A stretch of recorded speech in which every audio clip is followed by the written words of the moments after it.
Hello, I'd like to talk to you today about the practicalities of telehealth in voice. Today we're going to cover 4 topics. We're going to cover protecting and preparing your patient, software and systems, technological issues, and protecting your practice. So let's start with your patient. Before they come to you, there's some preparation that you and they need to do. So first of all, they need to know what to expect and they need to be prepared. Start by asking the patient and their carer to be in a quiet, well-lit, private space away from other people and from their pets. Check that their system and devices are compatible with yours and that they know how to use them or will have a support worker, a support person present to help.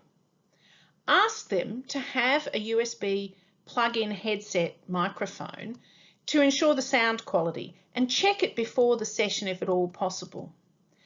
If your system has a waiting room function, make sure that they know that they will be in the waiting room and that they have the capacity to enter it, so they know the password and so forth.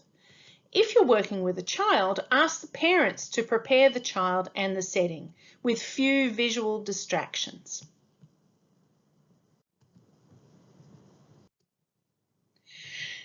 In the session, you need to confirm their identity. So not enough to just assume that the person who's joined your session is your patient. You need to confirm their identity. You also need to confirm that they understand the risks and benefits of telehealth.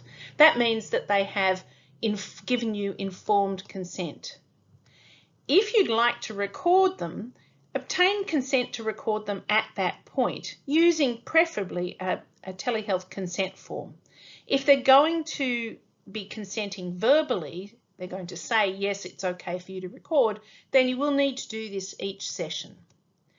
Use the chat function to share uncommon vocabulary, like you would a notepad in a face-to-face encounter.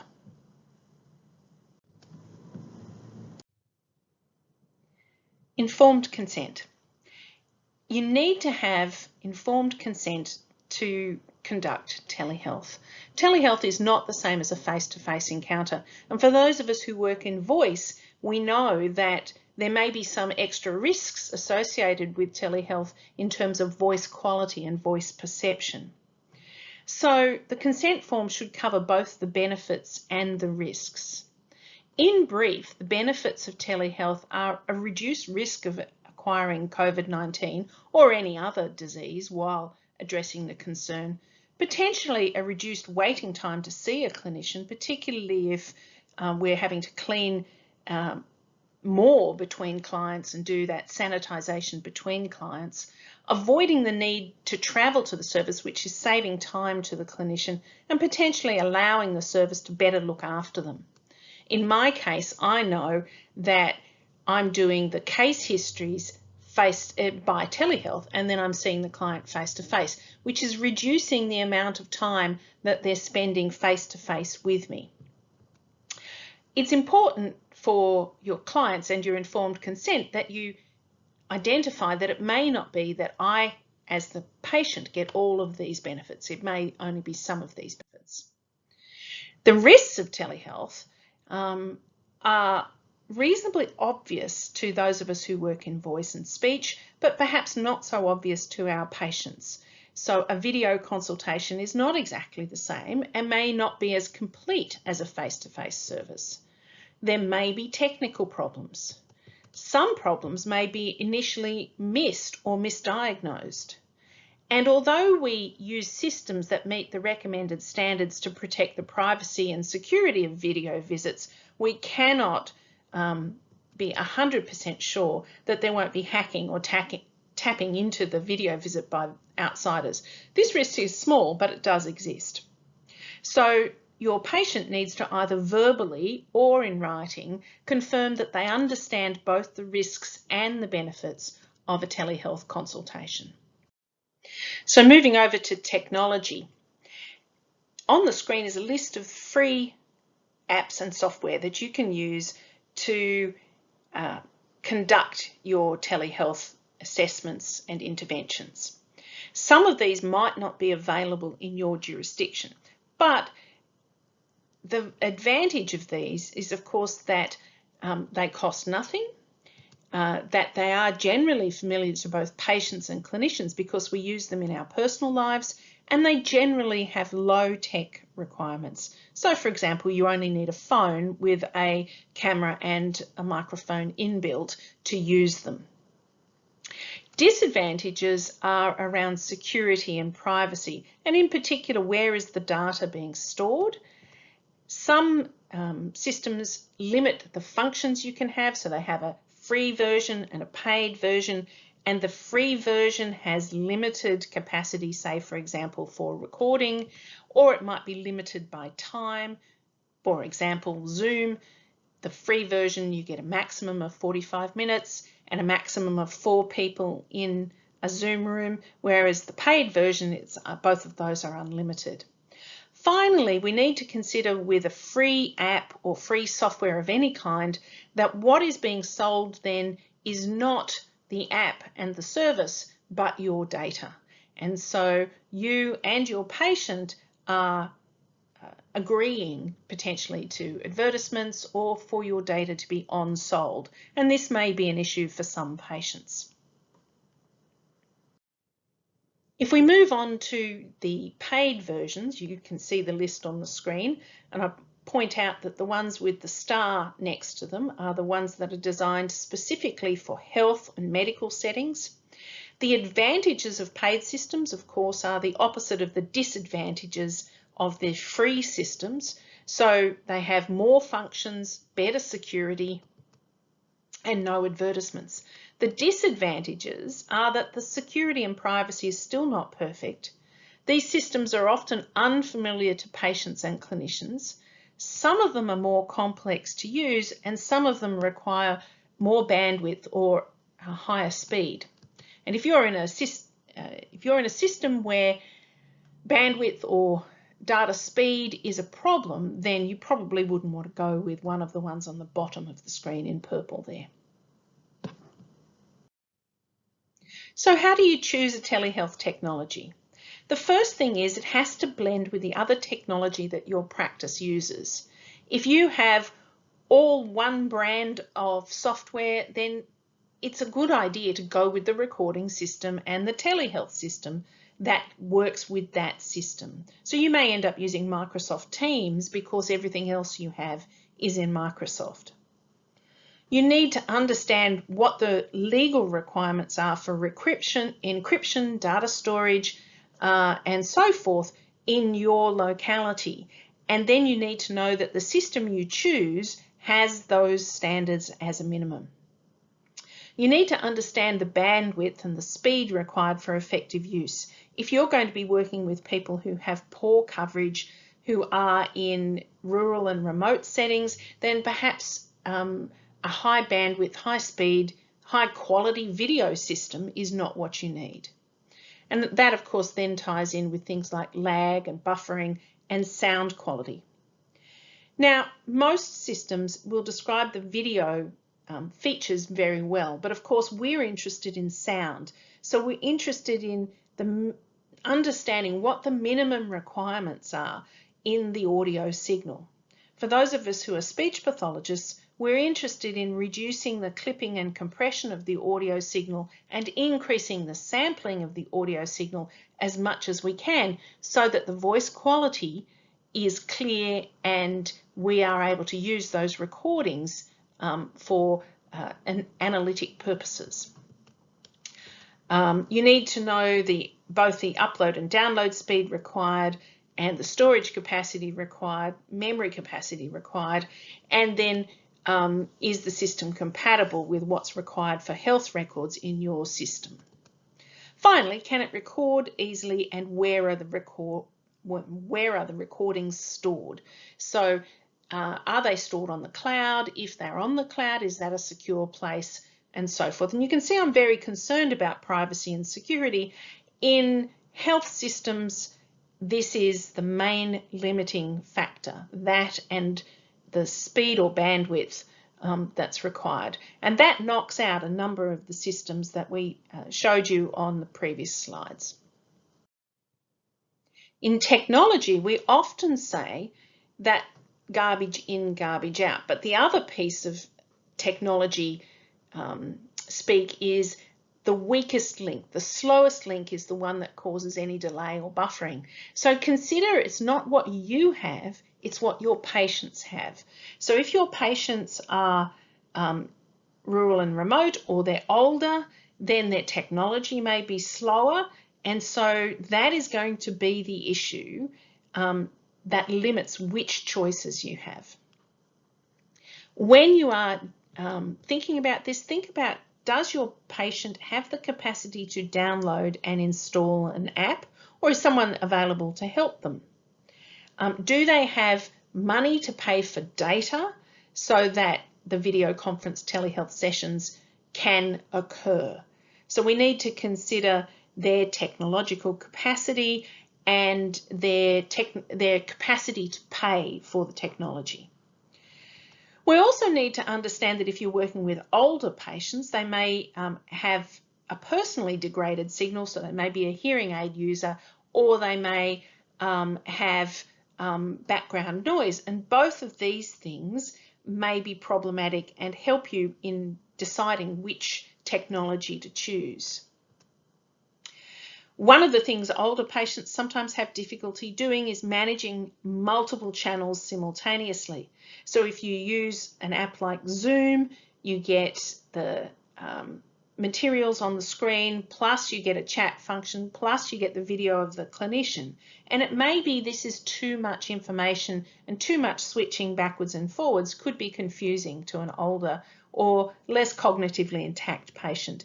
And so in that case, we need to narrow it down and make it simple, and sometimes potentially the telephone is sufficient.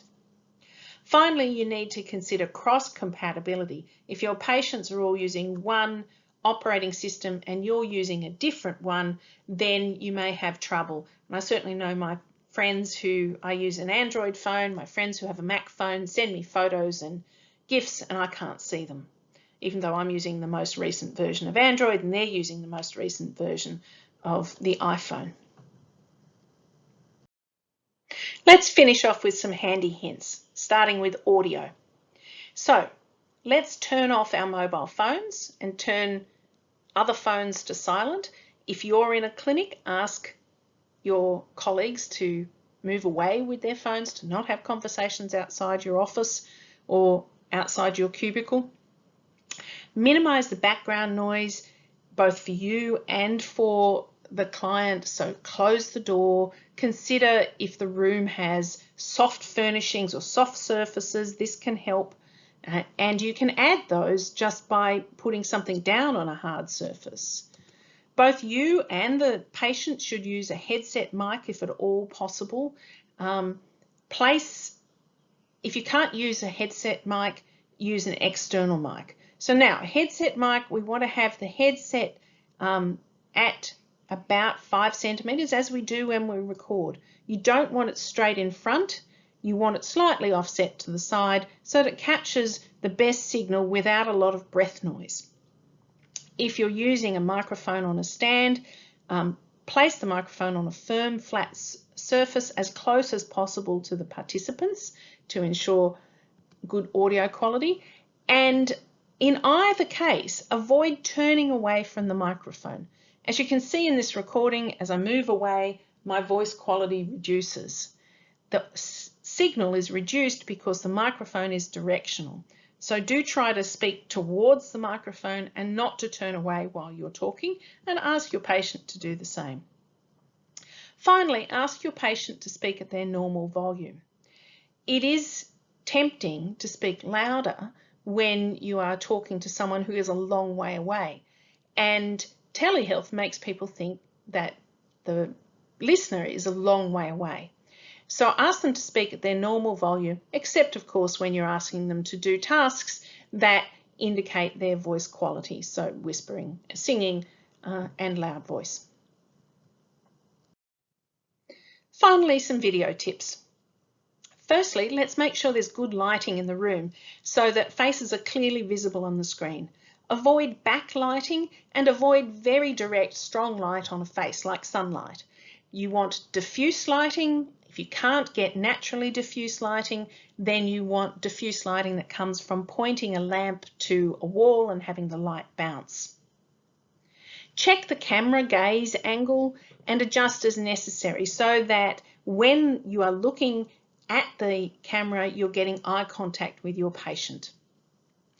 Don't have the patient image on a secondary screen as you won't look at them. They'll be over to one side, and of course what that means is that they won't feel that same connection with you. Ask the participant prior to the consultation to avoid wearing busy patterned clothing.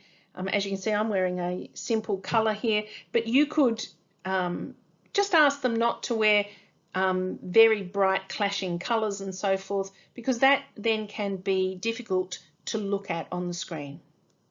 Consider using both the phone audio and the computer video. This will help prevent buffering. That way the computer is only dealing with the video image and the phone is doing the audio.